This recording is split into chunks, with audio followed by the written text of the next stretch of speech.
see you at the Cohasset Playhouse in Mr. Pym passes by.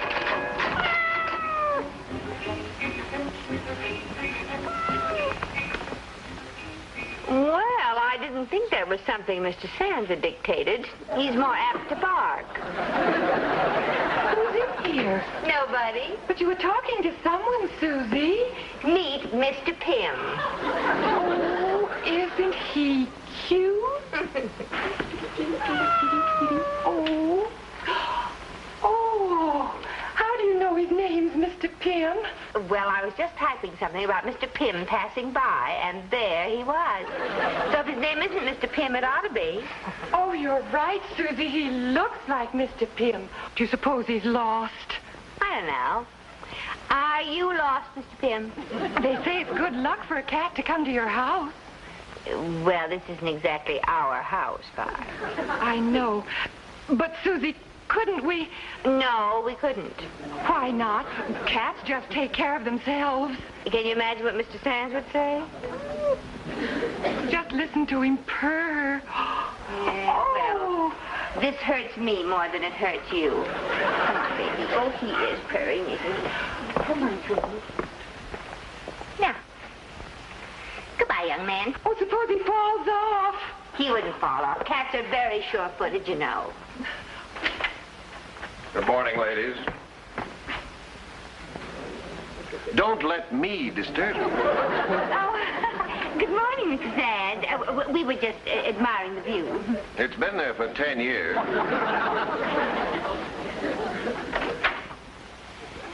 He's in his Simon Legree mood this morning. Susie, he's gone. Oh, now, Vi, take it easy. You know what they say about cats. They have 9 lives. And we've snuffed out every one of them. I feel like a murderer, a triple murderer. Now, take it easy. Look. Mr. Pym! Oh, Mr. Pym. Mr. Pym, you came back. Oh, Susie, it's an omen. This cat wants us to adopt him. Oh, I think it's the other way around. He's adopting us. All we'd have to do is feed him and give him a place to sleep. Why, he wouldn't give us any trouble at all. No, he wouldn't give us any trouble, but he would. You could ask. Give him his coffee. You always say he's at his best after his first cup of coffee. Oh, I don't even think that would help this morning. He'll just have to take it black today. Uh-oh. To match his mood, no doubt. Oh, kitty, nice, kitty. Come, get his milk. Drink his milk like Shh.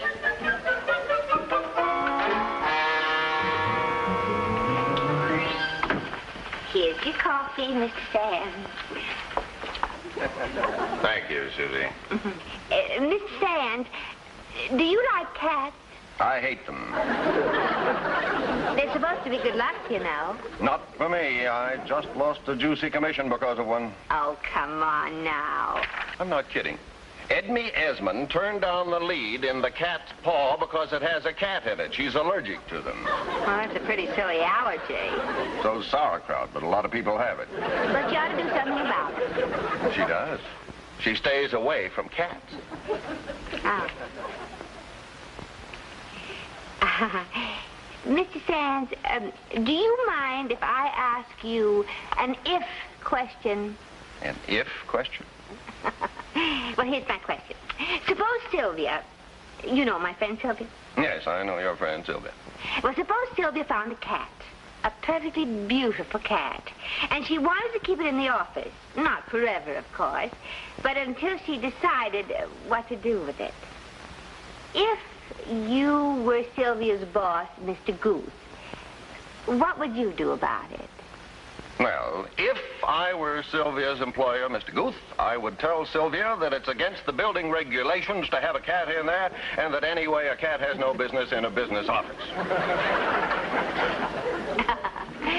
But then you're not Mr. Guth, are you? You're much more intelligent and understanding and kind-hearted. Susie, when you talk like that, you have either done something or you want something. Which is it? Oh, neither one, Mr. Sands. I just deem it a good secretary's duty to respect and admire her employer. but I can see it's not reciprocal.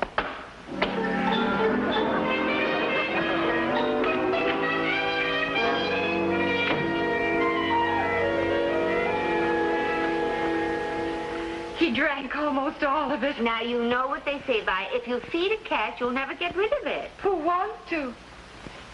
Look. Oh, isn't that cute? He climbed in all by himself. Did you mention anything to Mr. Sands? Yes, I hinted something. Did he hint something? No, in about 6 different ways. Oh, Susie. Susie, how about some more coffee? Oh, yes, sir. Coming right up. And put some cream in it this time. You forgot it before. Oh, well, we haven't any cream. We just ran out. And no wonder. Is it good out of a saucer? Oh, it wasn't for me. I'm so glad. Now, where is that cat? That hypothetical cat that Sylvia supposedly found. Oh, that cat. Oh, well, you'll have to ask Sylvia about that.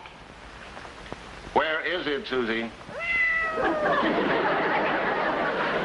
Oh, that cat? You mean the cat in the hot tin pile? Yes, Susie. You'll find it under M for Mr. Pym.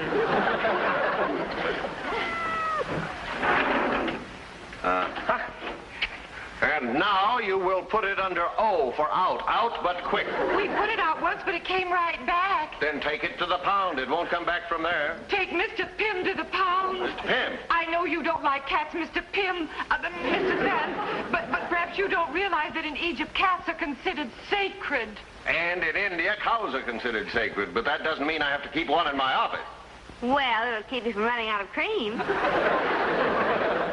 Get that cat out of here. Yes, sir, but don't blame me if we have all kinds of bad luck around here. I will take that chance. Susie, what do they do with them at the pound? Oh, they just keep them for a little while and try to find a good home for them. And if they don't? Well, I'd take him home, but my landlord doesn't even allow children. Yeah, it's the same with mine. He wouldn't even allow people if he didn't have to. Bye. Get me Mr. Sam's suitcase in my closet.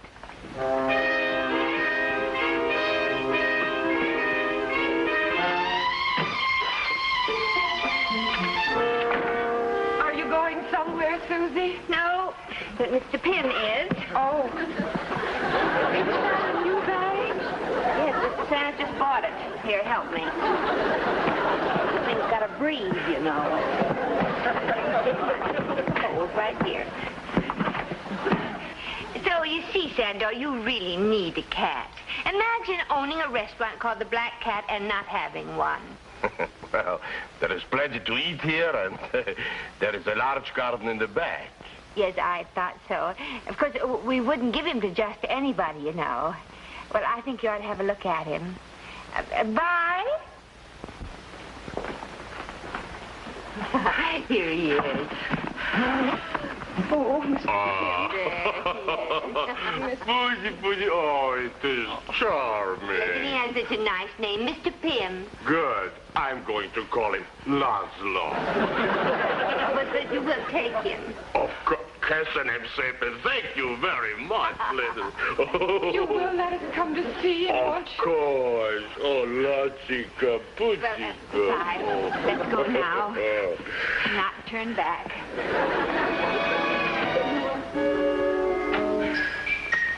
Doesn't it have an empty feeling? Well, we just had that little cat for such a short time. I just can't forget him. And getting a book on cats won't help you forget him. Cats Are People by Sigmund Hoffner. And they are, too. There's a theory that famous personages come back to the earth in the form of cats. I think I know a couple.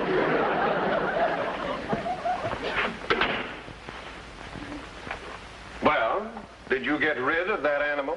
Yes, sir. Good. That's what you say.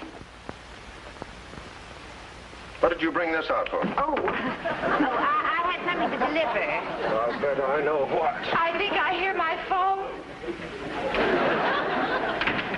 That was a very expensive bag, Susie. Well, I couldn't very well take him out of here by helicopter. Okay. But be sure to have this office aired out before Esmond comes here tomorrow. I told you she's terribly allergic to cats. And I'm getting very allergic to people who don't like cats. That was my phone, Susie, and it was Sandor. Mr. Pym's disappeared. Oh, no. Oh, I know he'll be run over. All that traffic out there.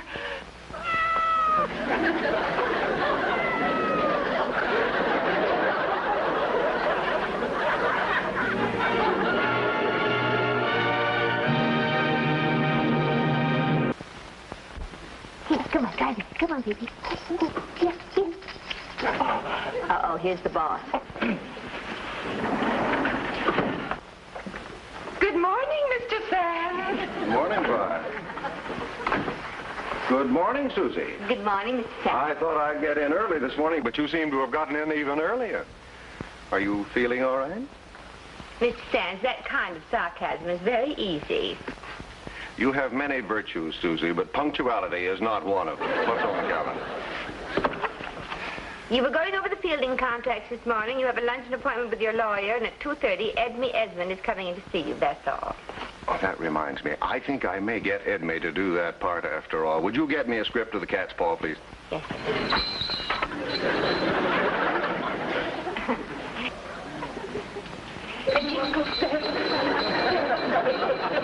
My grandmother always used to sing that. Did she ring every hour on the hour? Thank you.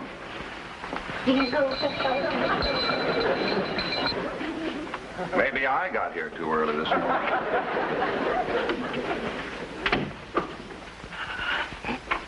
Susie.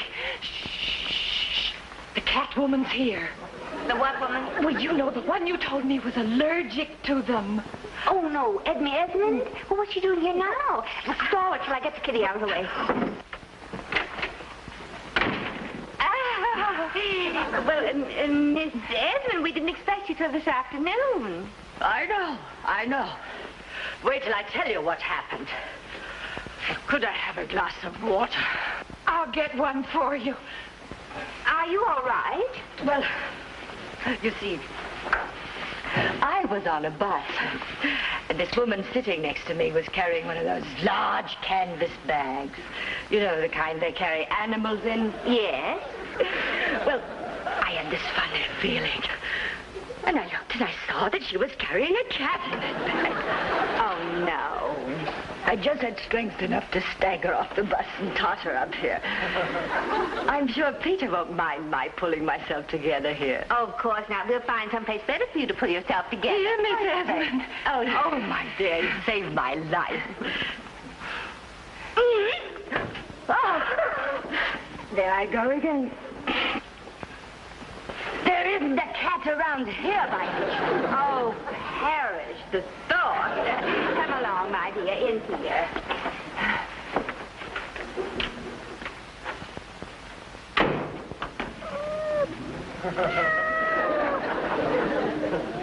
That's a nice boy.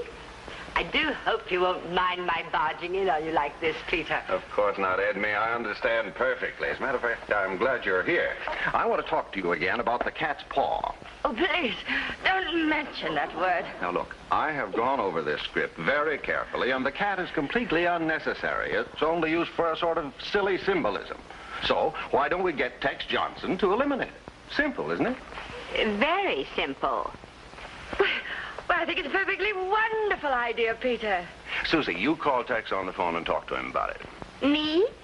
Yes, well, I think perhaps Tex and I are a little too close.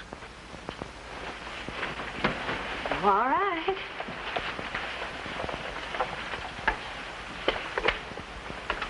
Vi, get me Tex Johnson on the phone. When did you develop this allergy to cats, Miss Esmond? Oh, I remember exactly. It was right after I got out of dramatic school. And this other girl and I, Gwen Yerrick was her name. We were up for the same role. And then it was my turn to read. A large yellow cat brushed my legs. I became violently ill. Oh, yes, and naturally the Yarrick girl got the part. Naturally. She made a play for the producer. The cat. Hello? Oh, Mr. Johnson. This is Susan McNamara, Mr. Peter Sands' secretary. Mr. Sands asked me to call you about one of our clients, Miss Esmond. Yes. Well, you know she isn't particularly fond of cats. And if you would consent to eliminate the cat, she would... Mr. Johnson? Yes, I'll be sure to tell her. Mm-hmm. Well, thank you very much, Mr. Johnson. It's been an education talking to you. Bye. Well, what did he say? He said, for over 4,000 years, certain people of taste, discrimination, have recognized the charm and intelligence and virtues of the cat. Baudelaire wrote poems to cats, Goya painted them, and Gautier wrote a book about them. And Mr. Johnson says if Miss Esmond expects him to destroy his play by eliminating the cat, Miss Esmond is, and I quote, a low-grade moron, and something else I prefer not to read. Miserable hack! Doesn't he know that cats are the companions of devils and witches? And in spite of Gautier and Baudelaire and Goya, I'm deathly ill if they come within a mile of me.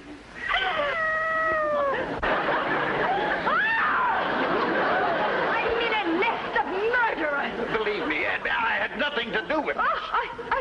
You get out of here! Look, get the cat out. So sorry. Get that cat out of here. You'll hear from me in the morning, Edby, when you're feeling better. And you'll hear from me. Naturally, I shall not keep you on as my agent. I won't know until tomorrow how much I can sue you for.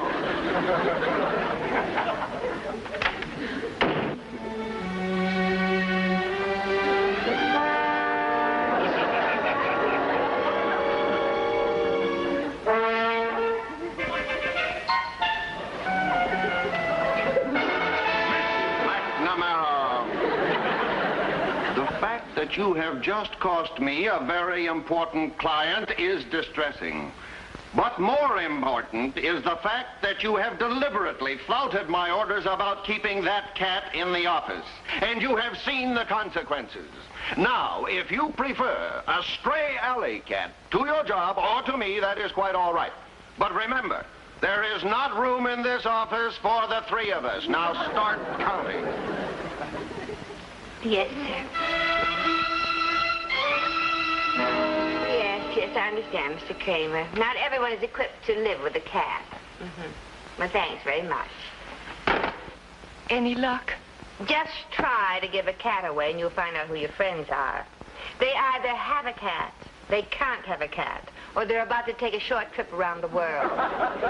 Where, oh, where is the spirit of Baudelaire, Goya, and Gautier? I didn't see them on your list.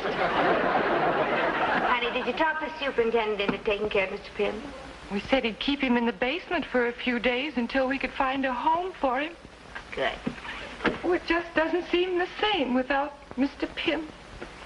Well, everything would have been all right if that Edmy Esmond hadn't come tottering in when she did. You know something? I don't think she has an allergy to cats. I think it's all in her mind. Psychosomatic. My, what an impressive word. Psychosomatic? Oh, well, I learned that when I went around with Dr. Palmer. You remember Dr. Palmer, don't you? He was branching out in psychiatry when I went with him. You know something? I think that Edmy Esmond could use a good psychiatrist. I don't care what that woman needs. But I do. If we could overcome that alleged allergy of hers, not only would we get her back as a client, but we might talk Mr. Sands into coexisting with Mr. Pym. This idea has infinite possibilities. I'm afraid the idea is too big for a Susie. As Grandmother McNamara said, nothing is ever too big for the McNamaras. Now, let me see. Where is his number? Well, she did say that it all started when a catty rival took a part away from her. That's very interesting, Susie. You know, that possibly just might be the key to the whole situation. Oh, I believe your guest has arrived. Miss McNamara, Miss Esmond. this is outrageous. When you wired me to meet at 332 East 44th, I had no idea it was this feline fire trap. The black cat. The very name nauseates me. And where is Tex Johnson? I thought he was coming here to apologize to me. Oh, dear, I'm sorry he was delayed, but this is Dr. Palmer. I've been telling him about your allergy. How do you do, Miss Esmond? Yes, I'm rather fascinated with your case. It's a phenomenon of a rare type. Oh, really? Yes, indeed. Well, I must tell you my symptoms, but I'm afraid that would take hours. Oh, I have all the time in the world, Miss Esmond. Please, won't you sit down?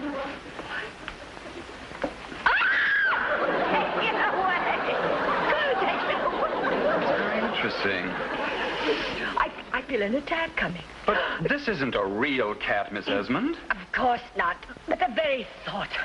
I see. Then it's the thought of the cat that upset you, not necessarily the animal itself. Why, yes. Miss Esmond, have you considered the possibility that all this is a result of your experience with a girl named Gwen Yarick, who took a part away from you once, and whom in your mind you associated with a cat? Why, Dr. Palmer, how did you know about Gwen Yarick? Well, I told him, Miss Esmond. Miss Esmond, perhaps you're confusing the symbol with the fact. Now, you were afraid of this girl, Gwen Yarick, weren't you? You feared that she might take a job away from you which you wanted very much. You considered her a cat, and you became violently upset. And it was just at this moment that you saw a real cat, and you blamed your upset on it. You know, that makes sense. Even with the limited facts at my disposal, I would say, Miss Esmond, that yours is a false allergy. And now that you have a firm reputation as an actress, well, you can see you have nothing to fear from this cat, Gwen Yarick. Oh, Miss McNamara, why haven't I met this man before? I might say the same of Miss Esmond. Excuse me, Miss Susie, but your friend wants you to come to the office right away. She says it is very important. I think it is about Laszlo. Oh, I might have known. Just when it was getting interesting. Well, will you forgive me? Certainly. Run along, darling. Bye.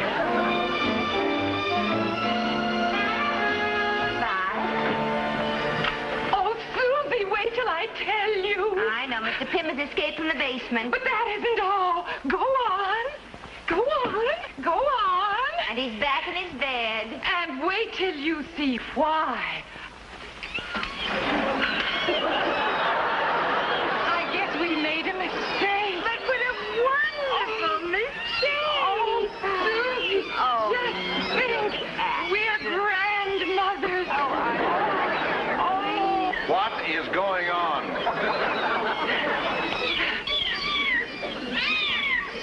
I guess you can put us all out on the street now, Mr. Sands. Susie, if you have...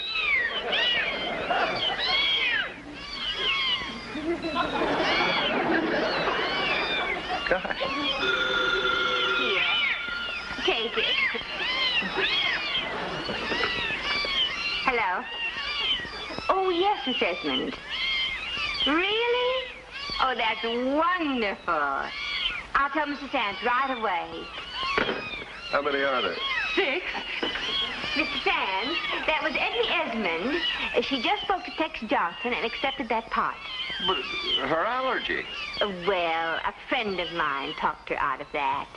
And she says she wants to use our cat for the lead in the play. He brought her luck. Oh, Susie. Oh, and I said that I'd have you take care of the deal, Mr. Sands. Well, I've handled hillbillies, sword swallowers, and performing seals. Why not a talented cat? Mr. Pym's becoming a great actress. Well, under the circumstances, don't you think it would be better if we changed his name to Sarah Bernhardt?